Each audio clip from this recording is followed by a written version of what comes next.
ሰው እንደዚህ ከታች እስከ ላይ ድረስ ተሰልፎ ምን እየሰራ ይመስላችኋል? እየተዝናና ወይስ በተፈጥሮ እየተደነቀ? አንዲት ወጣት እህታችን አንድ ወንድማችንን አስገድዳ መድፈሯ ተሰምቷል። ድርጊቱን የፈጸመችው ወጣት ፍርድ ቤት ቀርባ ወንጀለኞቹ ከዱባይ ተይዘው አዲስ አበባ ገብተዋል። ከዱባይ ፖሊስ ጋር በመተባበር የኢትዮጵያ ፌዴራል ፖሊስ እዚህ ጋር የምትመለከቱ ሰላም ጋይሶች እንደምን አላችሁ? ኤላ ነኝ። ዛሬም እንግዲህ በአዳዲስና ወቅታዊ በሆኑ ቪዲዮዎች ተመልሼላችኋለሁ። ለዚህ ቤተሰብ አዲስ የሆናችሁ ይህን ቪዲዮ ሰብስክራይብ በማድረግ ጀምሩት። እንዲሁም ቤተሰብ የሆናችሁ ላይክ ኤንድ ሼር በማድረግ ለተለያየ ሰው እንዲደርስልኝ አድርጉ። ዛሬም እንግዲህ አስገራሚና አስደንጋጭ መረጃ ተሰምቷል። ናታይና ባለቤቱ ምን አጋጠማቸው የሚለውን ቪዲዮ ወደ መጨረሻ አካባቢ አያይዤላችኋለሁ።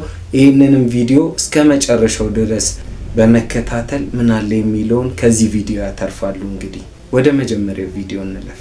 አባይ ተራበኝ። ይቅርታ ልጄ፣ ዛሬ የሚሰጠን ሰው አጣን። ቆይ በደንብ ልለምንና አገዛልሃለሁ ምግብ። እሺ ይኸው የፍርድ ቤት ማዘዣ ወረቀት። ፍርድ ቤቱ ልጇ እንድታሳድግ ወስኖላታል። ምን ማለት ነው? ምንም ማድረግ አንችልም። አሁኑኑ መልስላት። እኔ ልጄን ለማንም አልሰጥም። አባዬ አባ አላቃተም እኮ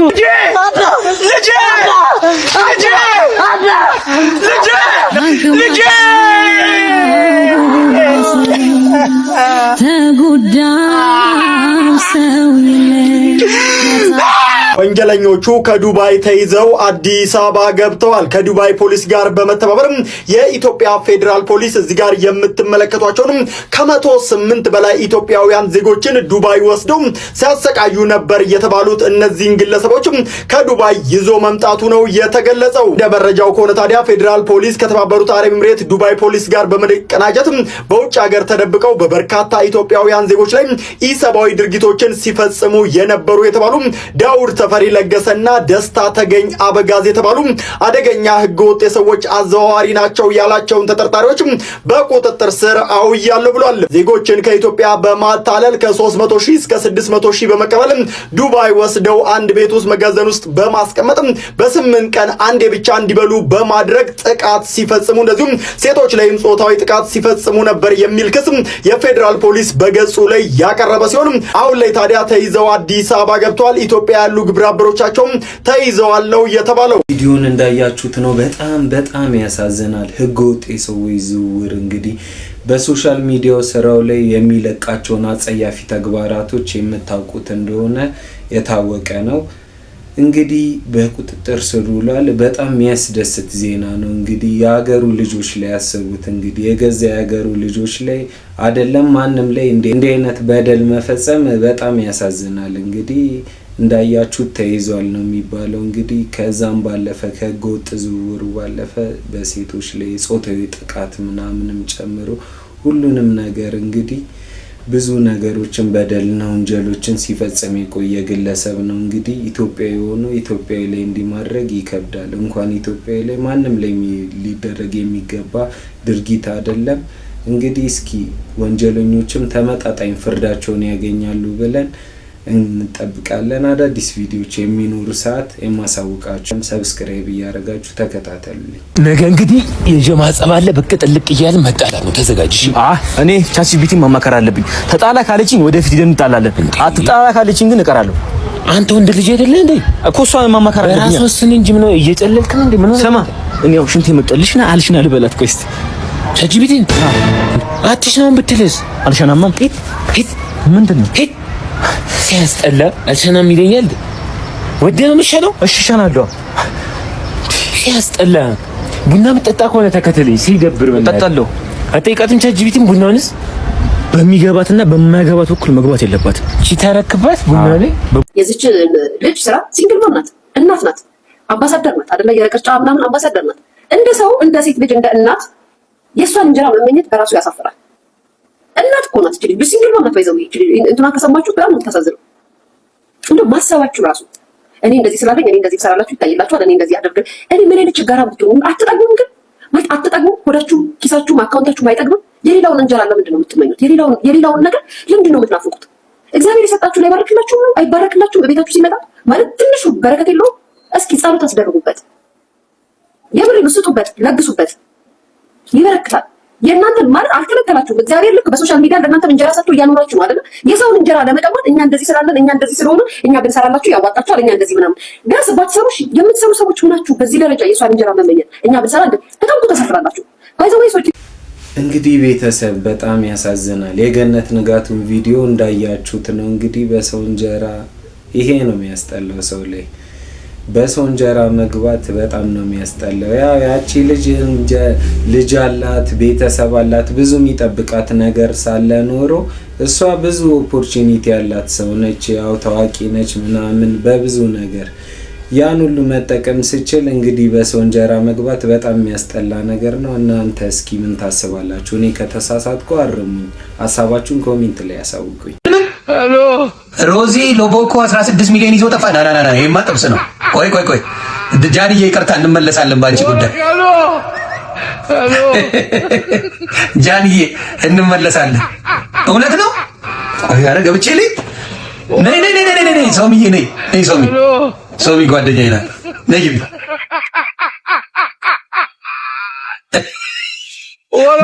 ወይ ቪዲዮ ሊዮ ይሄ ኢትዮጵያ ሄዳ ትልቋ ሴትዮ ያገባችው ትልቋ ሴትዮ ሳትወስደው አንተ እኮ ይበረታቱ እዛ ላይ አልኩና ከዛ በኋላ ሀሳቤን ቀየርኩ። ሀሳቤን ቀየርኩ። እንደ ማሳጅ አይነት ነው። በስክራፕ ትላለህ። እንግዲህ ሴቶች እየተጠንቀቁ ስክራፕ ነው ልጅ። ቆይ አለኝ እንትን ነው። እስቲ በእናትህ በቃ ይሄ ነገር ላይ ሄድበት ይሁን። ኧረ ሄድበት። ኧረ ጥብሴ ነው ይሄማ ሄድበታለሁ። እናት ኧረ ይመቸው አመጣታለሁ። ይመችሽ። የወዙን ነገር ጥብስ ያርግ ላሽናል እንዴ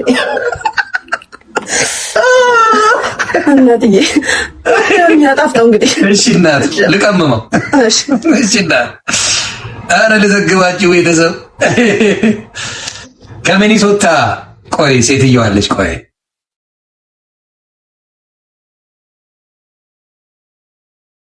ከሚኒሶታ ያገባች ሴት ያገባችውን ነው ከሚኒሶታ አምፍሮ ሚኒሶታ ብላ የሄደች እና እኔ በቃ ሼም ይዞኝ እንትን ብያል ነበር። ከዛ ይሄ ነገር አልተመቸኝም አላልኳችሁ?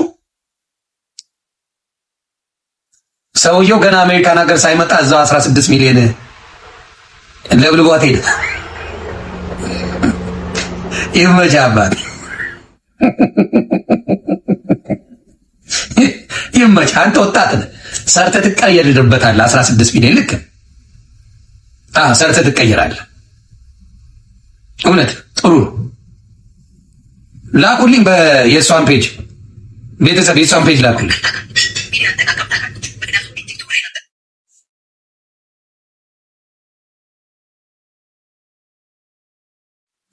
ላኩልኝ ቤተሰብ ሮዛ ከድር አገኘዋል።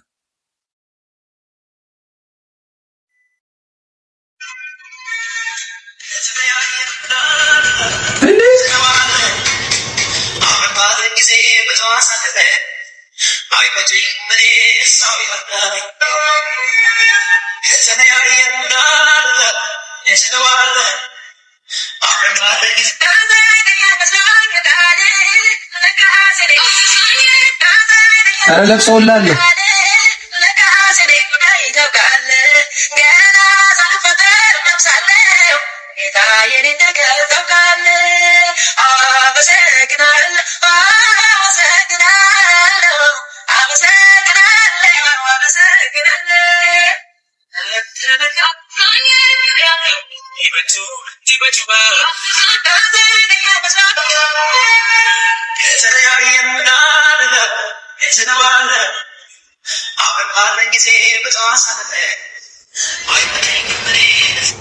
እያለቀሰች ነው ቤተሰብ።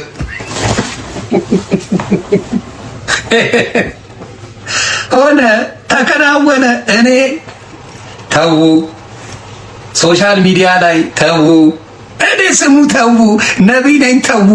አሁን ሳላለቀስ ነው የምነግራችሁ። አልቅሼ ነቢይ ነኝ ብላ አልሰማ ብላችኋል። ሳላለቀስ ነው እምነግራችሁ ሶሻል ሚዲያ ላይ ፎንቃችሁን ይዛችሁ የመጣችሁ ሰዎች፣ ፍቅር ይታወቅልን ያላችሁ ሰዎች ልቡኮ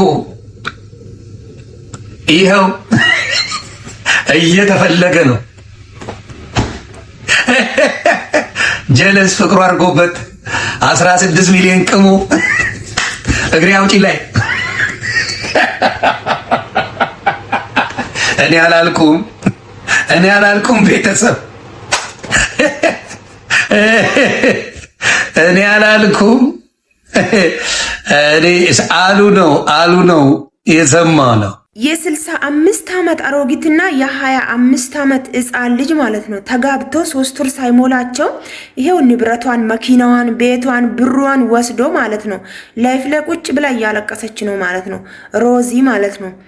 ልቡኮ ቀሽቲኮ እያለች ማለት ነው ልቤ ያንተ ውስጤ እኔ ካላንተ ህይወቴ ባዶ ነው እያለች እዚህ ቲክቶክ ላይ ስታወራ ሰው ሁሉ ሲስቅባት ማለት ነው።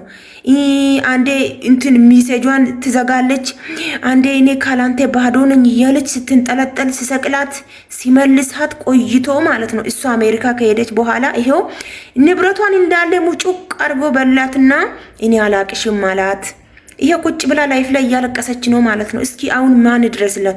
የዛን ጊዜ የኦሮሞ ህዝብ ማለት ነው ታይ ሮዚ ሊበላሽ ነው ሰውዬ፣ ሁሉም የኢትዮጵያ ህዝብ ታይ ሮዚ ሊበላሽ ነው ሲሏት አልሰማ ብላ ይሄው ዋጋዋን አገኘች። ሲጀመር የሰው አይን መጥፎ ነው። ባሎቻችሁን ይዛችሁ እዚህ ቲክቶክ ላይ አትምጡ። ስትመጡ ራሳችሁ ነው። የሰው አይን መጥፎ ነው፣ ትጣላላችሁ። አስገራሚ የተባለው የሮዚ ልብ እኮ አነጋጋሪው ጋብቻ ከወጣት ልጁ ጋር እንግዲህ አሁን መጨረሻው በእልቅሻ ሆኗል እንጂ እንግዲህ በመለያየት ሆኗል። 16 ሚሊዮን ብር በጣም ያሳዝናል። ይሁላ ገንዘብ ይዞባት ተሰውሯል ነው ሚሉት። ብዙ እህቶቻችንም ቪዲዮውን እንዳያችሁት ነው ከስር ገብተው መጀመሪያም እንዲህ ነበር፣ እኔም ተናግሬ ነበር ልክ ነው ይሄ ነገር ልክ አይደለም የሚለው። ምክንያቱም እሷ አሮጊት ነች፣ እሱ ወጣት ነች፣ ብዙ ጋፕ አለ፣ እድሜ ጋፕ ምናምን። ፍቅር እንኳን ኖሮ ቢሆን የሆነ የሚያስታውቅ ነገር አለ። ግን በጣም ብዙ ጋፕ ስላለው ልክ ነው ብዬ አላስብም ነበር። እንግዲህ መጨረሻውም እንዲሆናል። እናንተስ ምን ታስባላችሁ? አንዲት ወጣት እህታችን አንድ ወንድማችንን አስገድዳ መድፈሯ ተሰምቷል። ድርጊቱን የፈጸመችው ወጣት ፍርድ ቤት ቀርባ በሰጠችው ቃል መሰረት እድሜ እየሄደ ስለሆነ ሳልወልድ እንዳላልፍ በማለት ነው ስትል ድርጊቱን መፈጸሟን ሙሉ እንዴ ይሄ ነገር እየተደጋገመ ነው። እኛ ተሸማቀቅን እኮ ፈራን እኮ መውጣት። እንዴ እኛ አሁን ተደብቀን ያለ ነው። ሜክሲኮ አለ አይደል ድልድዩ፣ ከድልድዩ ዝቅ እንዳላችሁ ወፍጮ ቤቱ አለ አይደል፣ ከሱ ፊት ለፊት ማለት ነው። እዚህ የቤት ቁጥር 246 ተደብቀን ያለ ነው።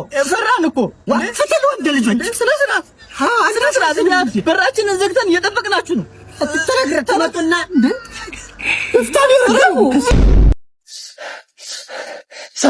ሰሞኩ ፋዘር ቆይ ምን ሆኖ ነው የሞቱት? ሙጄ ሰሞኩ ምንድነው ምክንያቱ የሞቱበት? ከስራ ደክሞ ተፈራይዶ ወጥቶ መብራት ይዟቸው ኳላው እኮ ሲኖ ቆሟል እኮ የተንቀዠቀዠ ፊት ስመጣና ገጫቸው።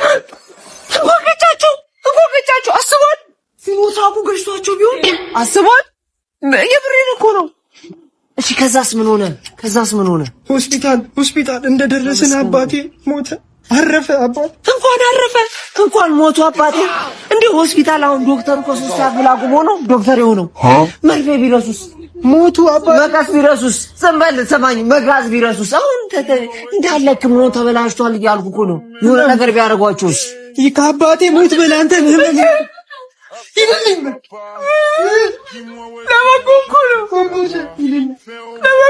ነው። እሺ ሲቀበሩ ነገር ቢሆንስ? አንድ ታዋቂ ሴት የልጅ እናት አንድ ልጅ አላት፣ ከባሏ ጋር ተፋታለች።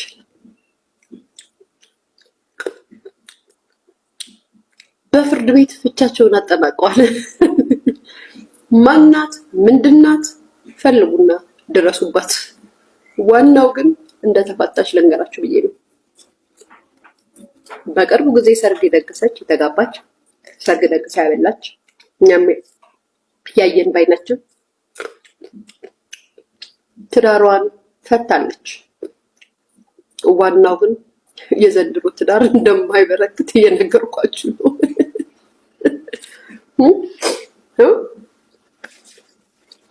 አንድ ልጅ ወልዳለች። በቅርብ ቀን ሰርግ ደግሳ እልልልል ተብሎ የተዳራችው ሰርጓንም ሙሉ የኢትዮጵያ ሕዝብ አይቷል። አንድ ልጅ ተፋተዋል፣ ተለያይተዋል። ፍቻቸው ደግሞ በህጋዊ መንገድ የጸና ነው፣ በወሬ አይደለም። እንደሊያሾ እናመሰግናለን። ከኛ ወሬ ያመጣ አንጠይቅም እንጂ ከጠየቅን ወሬ ያመጣ እና ነገሩ ባንጠይቃችሁ መታችሁ ራሳችሁ ትነግሩናላችሁ። በባለፈው ቪዲዮ እንግዲህ እንደሰራውላችሁ ናታይና ባለቤቱ አደይ ጥቁር አደይ የሚለው ፊልም ከወጣ በኋላ ብዙ መነጋገሪያ ሆኖ ነበር። ብዙም ተቃውሞ፣ ብዙ የበደል ክሶች እየቀረበባቸው ነበር። እንግዲህ በባለፈው ቪዲዮ እንዳቀረብኩላችሁ ነው እሱን። ዛሬም እንግዲህ አዲስ ነገር ተሰምቷል። ቪዲዮን እንዳያችሁት ነው። ተፋተዋል እየተባለ ነው። መጨረሻውም እንደዛ ድልት አርጎ የተደገሰው ድግስ መጨረሻው ፍቺ ሆኗል። እንግዲህ በጣም ያሳዝናል። ምንም መጥፎ ሰዎች ቢሆኑም ያው መለያየት ጥሩ አይደለም ብዬ አስባለሁ። ምክንያቱም እዚህ ጋር ህይወት ጀምረው ምናምን ብዙ ነገር ተፈጥሯልና መለያየቱ መልካም ነው ብዬ አላስብም። አዳዲስ ነገር የሚኖር ሰዓትም የማሳውቃችሁ ይሆናል። እስከዛው ሰብስክራይብ እያደረጋችሁ ቆዩ። ይሄ ሁሉ ሰው እንደዚህ ከታች እስከ ላይ ድረስ ተሰልፎ ምን እየሰራ ይመስላችኋል? እየተዝናና ወይስ በተፈጥሮ እየተደነቀ? እንደምትመለከቱት እዚህ ውስጥ ያለውን ሌባ ሁሉም ሰው መጨረሻው ምን ይሆን እያለ እየተመለከተ ነው። ታዲያ እንግዲህ ይሄ ሌባ የሰረቀውን ዕቃ ይዞ እንደምትመለከቱት ወንዝ ውስጥ ገብቷል። በግራና በቀኝ በኩል በደንብ አይታዩም፣ ነገር ግን ፖሊሶች አሉ ለመያዝ የተለያዩ ሙከራዎችን ሲያደርጉ ይታያል። አንድም ግን ደፍሮ የገባ ፖሊስ የለም ወንዝ ውስጥ። ታዲያ እሱም እንግዲህ የዋዛና ቀላል አልነበረም። በጣም በኃይል እየዋኘ ለማምለጥ ሲሞክር ይታያል። እስቲ እስከ መጨረሻው ተከታተሉት።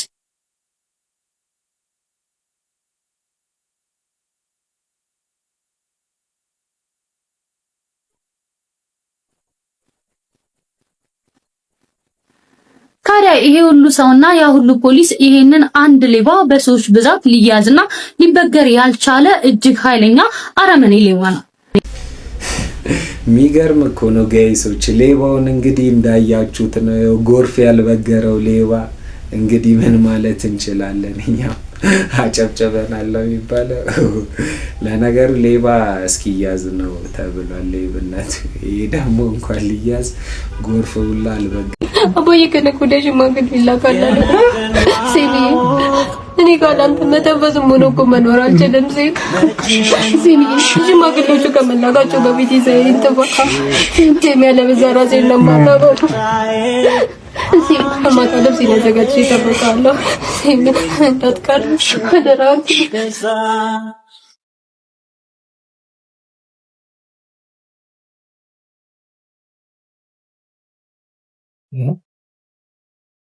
አባ ልጄ ተሽኝ ልትሄጂ ነው? እኔ ሻረባር እኮ አገኘሁልሽ ብዬ ነው የጋሽ ሙሰማሪ ሲጠይቀኝ የተስማማሁት። የቱ የቦሱ ልጅ? አዎ ይሄ ልጅ ያስቸግረኛል። የትኛው?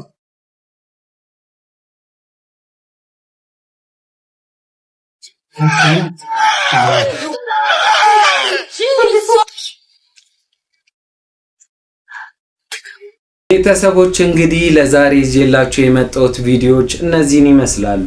በቀጣይ በአዳዲስና ወቅታዊ በሆኑ ቪዲዮዎች የምመለስላችሁ ይሆናል። እስከዛው ሰብስክራይብ ኤንድ ላይክ በማድረግ ይህን ቪዲዮ አይታችሁ ላይክ ማታረጉ ሰዎች አላችሁ፣ ላይክ በማድረግ ለተለያየ ሰው እንዲደርስልኝ አድርጉ። በቀጣይ በአዳዲስ ቪዲዮዎች የምንገናኝ ይሆናል።